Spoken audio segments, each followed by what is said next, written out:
books to lure his victims into a state of false security. He would often feign an injury, wearing a cast on his arm, using crutches, and then ask a young woman for help carrying books, loading something into his Volkswagen Beetle. Who would suspect a handsome, well-dressed man with a seemingly broken arm of having malicious intent? This calculated performance allowed him to get close to his victims, to isolate them, and to overpower them when their guard was down. He was a wolf in sheep's clothing. His chosen hunting grounds were college campuses, busy public places where trust was easily given.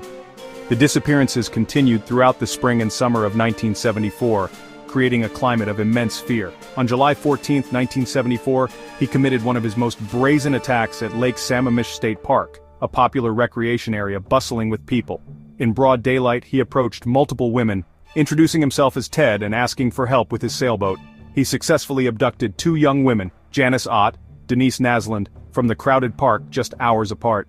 The sheer audacity of these crimes baffled law enforcement. How could one man make two people vanish from the same location on the same day, surrounded by thousands of potential witnesses? The discovery of the skeletal remains of some of his victims in a remote wooded area on Taylor Mountain, east of Seattle, confirmed the community's worst fears. Police had sketches based on witness descriptions from Lake Sammamish of a man named Ted with his arm in a sling, driving a light-colored VW Bug.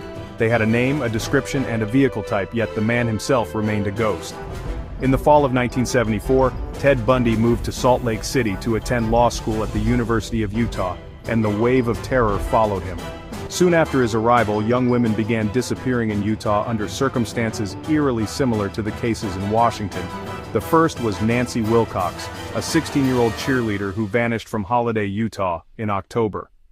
A month later, Melissa Smith, the 17-year-old daughter of a local police chief, disappeared after leaving a pizza parlor. Her body was later found in the rugged mountains nearby. The geographical leap made connecting the crimes a significant challenge for law enforcement agencies that, at the time, rarely shared information across state lines.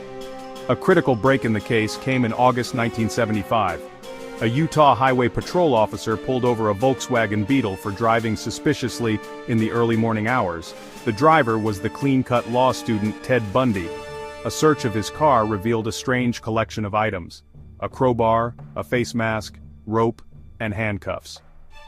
Later that year, Carol Duranch, a young woman who had survived an abduction attempt in November 1974, identified Bundy in a police lineup as the man who had impersonated a police officer and tried to kidnap her. This positive identification was the first solid piece of evidence linking him directly to one of the crimes. With her testimony, Utah had a case. Bundy was charged